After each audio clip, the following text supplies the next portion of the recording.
There is a word to describe the maddening, pathetic state that the 49ers are in following their loss to the Cardinals. And this is a word that some of you might have heard of, others probably not, but I'll deliver it right now. Kafkaesque. And a lot of you are probably like, what the hell is he even talking about right now? I'll spell it out for you guys right here. Kafkaesque. Should I spell it right? That describes the 49ers nightmare at the minute. This is a word that pertains to the Czech author from last century. His name is Franz Kafka. And the definition is this: of, relating to, or suggestive of Franz Kafka or his writings, having a nightmarishly complex, bizarre, or illogical quality. Franz Kafka was an author who wrote surreal fiction, and there was anxiety, alienation, powerlessness in this fiction. It would always be about, a character or world in which you couldn't get out, where there was, a fever dream like feel there. And I'll just tell you one thing: you don't want this adjective to be applied not only to your football team right now, but to your football operation in general. But after watching Colt McCoy, an Arizona Cardinals team minus Kyler Murray, minus DeAndre Hopkins, minus JJ Watt, minus AJ Green, just completely ramrod the 49ers, and watching how they did it and applying the lessons from that to the future, I have to say that the 49ers are in a Kafkaesque situation. I mean, perhaps the best example of this is that Jimmy Garoppolo was one of the only 49ers who played well. He might have played one of the better games of his career. I mean, it was a good quarterbacking performance, yet the rest of the 49ers roster, especially the defense, was so thoroughly beaten in one of the most humiliating defensive performances I've ever seen, given the fact they're playing backups and given the fact that they look like a JV team playing a good varsity football team. The rest of the team was so thoroughly beaten that it didn't even matter. They lost by 2 touchdowns, and it probably should have been worse, to the Arizona Cardinals. And that means that there really, it doesn't look to be a way out of the maze for the 49ers, because they invested 3 first-round picks in Trey Lance to take the team to the next level. Yet at the height of all irony, or some might consider it fitting, Jimmy Garoppolo is the only one really that plays well for the team against the Cardinals, and the bottom falls out of everything else. You can't have it any worse. I mean, if Garoppolo played poorly yesterday, you'd be able to say, oh, hey, we'll just plug Trey Lance in. He'll solve the problems for the 49ers and, raise the entire, be the rising tide that lifts all the other boats in the water. But you can't really say that because Garoppolo was doing all that he could behind a terrible offensive line on the right side. I mean, even Trent Williams was giving up pressures yesterday. But, I mean, the 49ers get behind. They can't pass protect. They lose Mike McGlinchey. They still get some efficiency for their quarterback play, and they still get their asses kicked. Unbelievable, right? It's going to circle back to the defense, which was the primary problem, has been the primary problem this year. For all the hand-wringing about the offense, I think now the overall stats throughout the 49ers' first 8 games really flesh it out. The offense has obviously been inconsistent throughout the 8 games, but on the aggregate plus efficiency, the efficiency numbers for the defense don't lie anymore. This is a defense that's worse than number 20 now in the league. Yesterday was, I thought, the worst defense of the week in the league. And it was bad in a way that is extra discouraging for the 49ers. So they're in a maze. They can't get out. It was a Kafkaesque nightmare for this football team. I think that's the best word that you can put to describe this. I'm going to answer some of your questions. I'm going to go through a lot of the different problems so far today. And people are talking about Franz Kafka in there. So, yeah, the 49ers are not in a good spot. It's not a word that you want to describe your football team. Now, this is other stuff that describes the 49ers football team right now. A janky secondary. My goodness. I mean, we talk about rush over coverage. I support rush over coverage, but you have to have at least a competent secondary for rush over coverage to work. And generally, you have to have a truly overpowered pass rush. Okay, fine. Injuries have happened. The 49ers pass rush is no longer overpowering. So you don't have D Ford bookend and Nick Bosa. You're still waiting for Charles Omenihu to be active. I guess they wanted to give him some time with the playbook. I get it. But the point is that Arden Key is your second best edge rusher right now. You've also lost the interior spine in Javon Kinlaw. That's a discussion we've had several times, obviously, because of the whole DeForest Buckner trade to Indianapolis.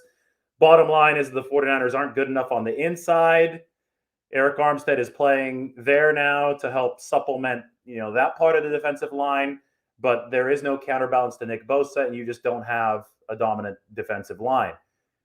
Teams still respect the 49ers defensive line. So you saw Arizona go with the quick passing game yesterday. Colt McCoy's average depth of target was only 3.5 yards. In his post-game press conference, he said, yeah, we respect the 49ers defensive line. We didn't want them to become a factor in this game, so we're going to get rid of the ball quickly. But it still isn't the overpowering unit that it used to be. I get it.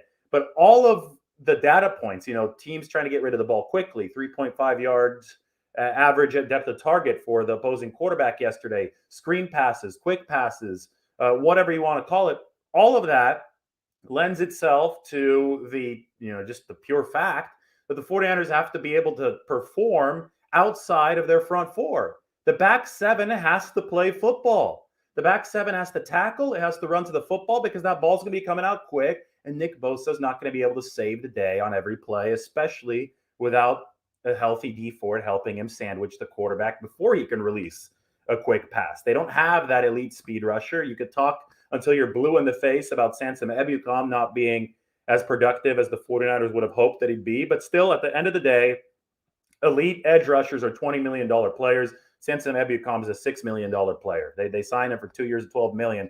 You can't expect that much. You have to expect some level of competence from the secondary and from the linebacker core, and the 49ers just did not get it, especially from the defensive backfield.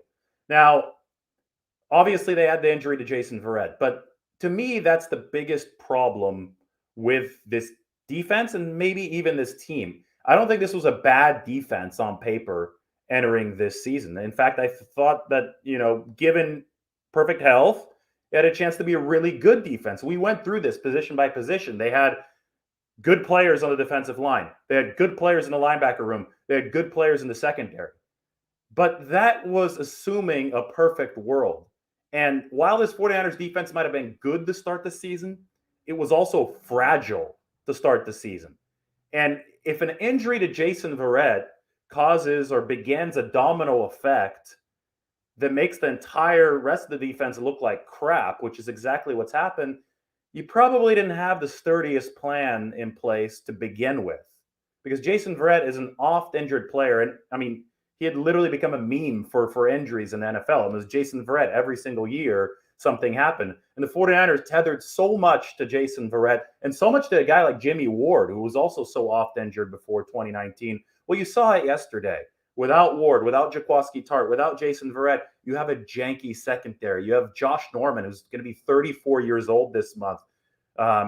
He's basically Cliff Kingsbury's age. And those two guys are talking crap to each other on the sideline, getting flags thrown on both of them. A complete disaster from Josh Norman, who was helping the 49ers lead the league and almost, break an NFL record in pass interference penalties just a couple weeks ago. So, I mean, he'll make a play here and there, but he makes a lot more negative plays. And I mean, the guy's going to be 34 years old again. They have a 34-year-old corner leading the charge. Just let that sink in. It's not going to cut it in this league. And then you have Emmanuel Mosley, former undrafted free agent, just looking helpless trying to tackle James Conner, who technically is the backup running back for Arizona in the open field. The safeties taking poor tackling angles. Fred Warner obviously hasn't been playing up to his standard. And I get it. It's probably a domino effect of the defensive line, especially on the interior, without Javon Kinlaw, without DeForest Buckner looking as dominant as it did in the past.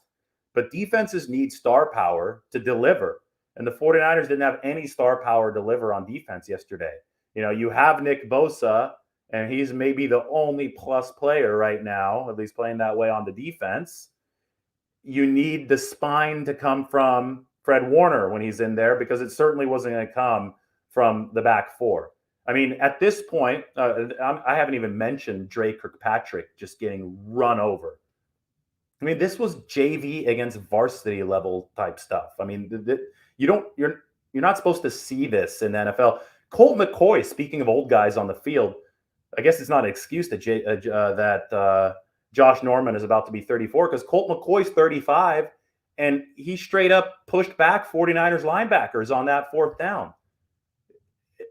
Absolutely abysmal lack of tackling effort from the 49ers, leaky yardage, whatever you want to call it, but also an absolutely abysmal coaching effort from D'Amico Ryans because you see I mean, there's so many just reckless blitzes where the 49ers are coming after a backup quarterback like chickens with their head cut off. And the backup quarterback plays like he's Aaron Rodgers or Tom Brady as far as just being able to easily manipulate the chess pieces around. And he throws a screen pass where nobody's within 20 yards of James Conner or whoever catches it. And, and Arizona runs for a touchdown. I mean, it was rookie level type stuff from the 49ers schematically on some of these blitzes. The best way I can describe it is an amateur Madden player playing against like the, really good player or like the all Madden level on the video game and dialing up some way too over aggressive blitz. And then Peyton Manning on the other side, burning you and, just tossing the easy pass into the area of the defense that was vacated by the blitzer. Except it wasn't Peyton Manning on the other side. It was Colt McCoy, who was 8-22 as a starter entering this game. If you're the 49ers, you gave Colt McCoy his career performance. He was 22 of 26, completed 85% of his passes, 10 yards an attempt on throws that traveled an average of 3.5 yards down the field. I mean, this is one of the worst defensive performances in NFL recent memory from the 49ers, given who they were playing and given how badly they were beaten both physically, Drake Kirkpatrick, mentally, you could see all the schemes, and emotionally, Josh Norman losing his cool on the bench. Absolutely absurd from the 49ers. And part of it, too, and I mentioned it, was an eroding defensive line, and I think it probably starts there for a rush over coverage team. But at this point, the defensive line is what the defensive line is. It's not a grade A defensive line. It's maybe a grade B defensive line, probably grade C with, some of the injuries they now have. But the secondary has to do something. Even if you're elite defensively up front, the secondary has to do something. And that 2019 team had Richard Sherman back there. Yes, he was an aging veteran, but Richard Sherman provided an attitude. He provided a spine for the defense. And yes, they had Jimmy Ward, who's a great tackler. And I think Jimmy Ward would have helped a lot yesterday. The 49ers obviously missed him. He would have helped at least maybe bring that to some level of competence at the back end. But, the issue goes beyond that. Jimmy Ward hasn't intercepted a pass since Trent Baalke was the general manager. He has 2 picks in his career. That last pick came in 2016. So he's not a ball hawk, right? This secondary doesn't have ball hawks. So even at their best, when they're healthy, this is still a rush over coverage team. And that pass rush isn't there. So you're going to start to need freelancing ball hawks to change the course of games, to make some plays in the back end. And the 49ers don't have that. The end result is this defense isn't good. Erosion from star players, leadership, whatever, at key spots, it's gotten to a point, and then you lose Robert Saleh. It's gotten to a point where they're not good.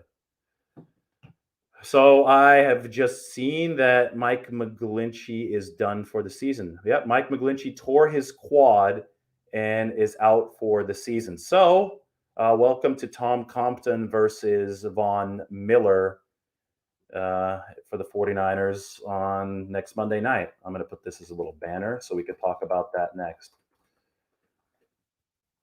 First time that breaking news has been live, so we could talk about it. Mike McGlinchey had made strides this year. He was an above-average pass blocker after not being an above-average pass blocker for the 49ers in 2018, 2019, and 2020. Mike McGlinchey took the strides that he needed to make here in this 2021 season, and the 49ers had an elite left tackle and a good right tackle in Mike McGlinchey. Of course, people are still going to talk crap about players because they, remember the bad times more. And McGlinchey had become a punching bag as far as the 49ers' woes in pass protection on the right side.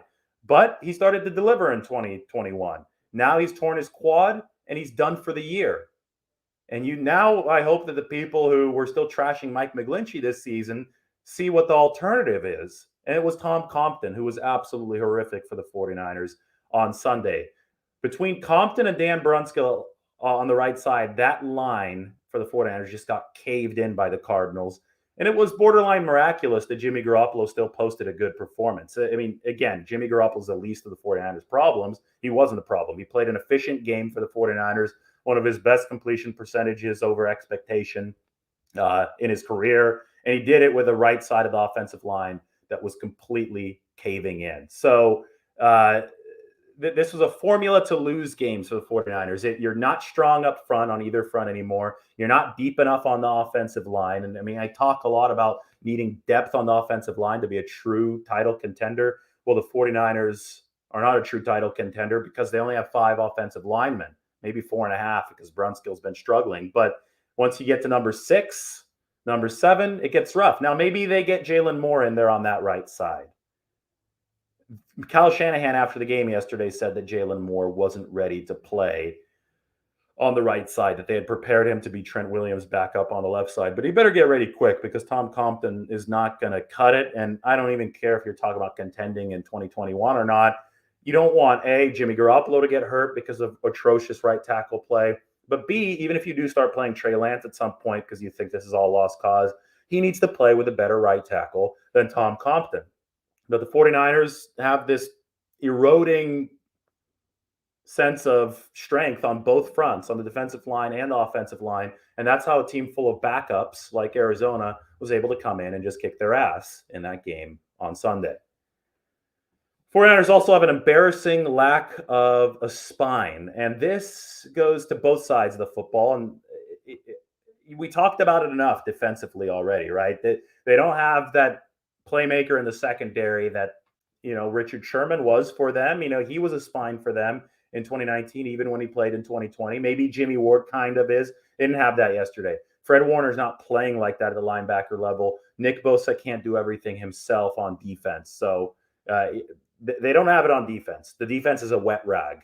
That's the nicest way I could put it. The defense is a wet rag. But offensively, George Kittle makes a big catch, fumbles the ball. Brandon Ayuk makes a big catch, fumbles the ball. Teams with spines, that their star players don't just give away big games right after it happens. And I would say this is a one-off, but this happens.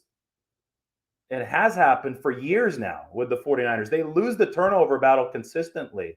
In 2017, 2018, 2020, and 21, they are a minus negative turnover team. Number 30 in turnover differential this year. 2 fumbles just derailed the offensive counterpunch yesterday. The only season in which the 49ers have been turnover positive in the differential department has been 2019. And it's no coincidence it's the only season in which they've won. So it's a Kafkaesque nightmare. Back to that. And the nightmare continues with Mike McGlinchey now out for the season. So maybe they get Jalen Moore ready to play against the Rams at right tackle. I think that would be a good step. I mean, you have a little bit of a longer week. You have a little bit of extra day. I know they won't get the practice until Thursday, but the 49ers do need to figure something out because playing Tom Compton is a waste of time. I think that playing Josh Norman and Trey Kirkpatrick in the secondary is a waste of time. But it looks like if Ambry Thomas and Diamondo Lenore can't even beat out those mediocre veteran performers who are like 34 years old on the back end, and it appears that Diamondo Lenore and Ambry Thomas were a waste of draft picks. I don't know, how else to illustrate that at this point, given what you've seen from the 49ers on the back end. If the rookies can't play there, they weren't good picks. It just boils down to that. You could talk until you're blue in the face about them needing time to develop, all this, all that. Yeah, that makes sense when Josh Norman is actually a plus player. If Josh Norman were a plus player, if Trey Kirkpatrick were a plus player, but these aren't plus players. These aren't plus contributors for the 49ers in the back end. It was a Mickey Mouse secondary that they threw out there yesterday. So yeah, if they're not plus contributors, the rookies better be ready to play. And if the rookies aren't ready to play, or at least ready to learn, that means that those draft picks are disasters. So it's push comes to shove time there. You can't say the same about Lance and Garoppolo because Garoppolo's actually been a plus contributor for the 49ers over the plus 2 weeks. He's It's been their best player over the plus 2 weeks. So yeah, you could stream Trey Lance until you're blue in the face, but you're going to get a downgrade at quarterback in the short term if you put Trey Lance in there over Jimmy Garoppolo. It's as simple as that. I still think that Trey Lance needs his package play, but I think that the rest of the 49ers roster has been so bad. The line has been so bad. The defense has been so bad. The fumbles have come at such bad times from Ayuk and Kittle yesterday that there's been no offensive rhythm, no sense of control of an arm wrestling match, and the 49ers haven't been able to execute their Trey Lance plan. So that's why they find themselves in this type of nightmare. Again, they haven't been able to execute their plan, and it would be a lot better, trust me, if the quarterback were bad, because then you just say, oh, here's our guy that we got with these 3 first-round draft picks. Let's plug him in and make everything better. At the very least, maybe he'll develop this year. But the quarterback wasn't bad yesterday. Everything else was horrific. And that means that the 49ers are at best on a treadmill, but they're on a treadmill that's moving way too fast for them. It's sliding them backwards, and it's bad. Okay, yeah, sure, Todd. He was only one of the more efficient quarterbacks in the league the last past 2 weeks. It's unbelievable that people will say stuff like this after what I thought was a remarkably bad defensive performance. I mean, you just look at the facts. Watch the game. Watch the game. Yesterday was embarrassing for the 49ers.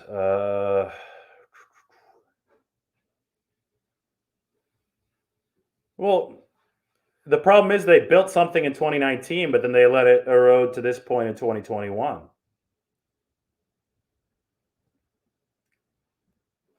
We have a much larger sample size than just 2 games for Garoppolo. He's been a plus efficiency quarterback when he's been healthy for the 49ers since 2017. That's not, you guys want to fit a narrative with Jimmy Garoppolo. You want to fit a square peg into a round hole, and you'll die on every single hill trying to do it, to the point where you can't even acknowledge a historically bad defensive performance when it's right in front of your face, just because you hate Jimmy Garoppolo so much.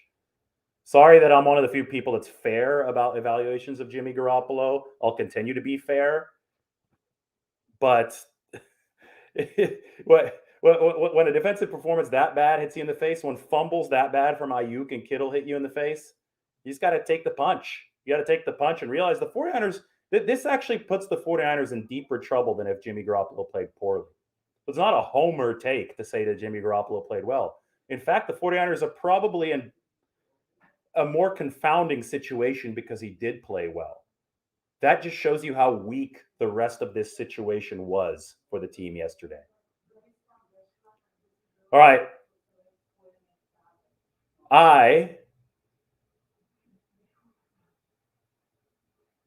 I'm just looking at a few more of these, but I've got to go take care of this Mike McGlinchey news for the 49ers right now. So we're going to get going. Any more questions? Time for a metamorphosis. Yeah, the Kafka reference is good.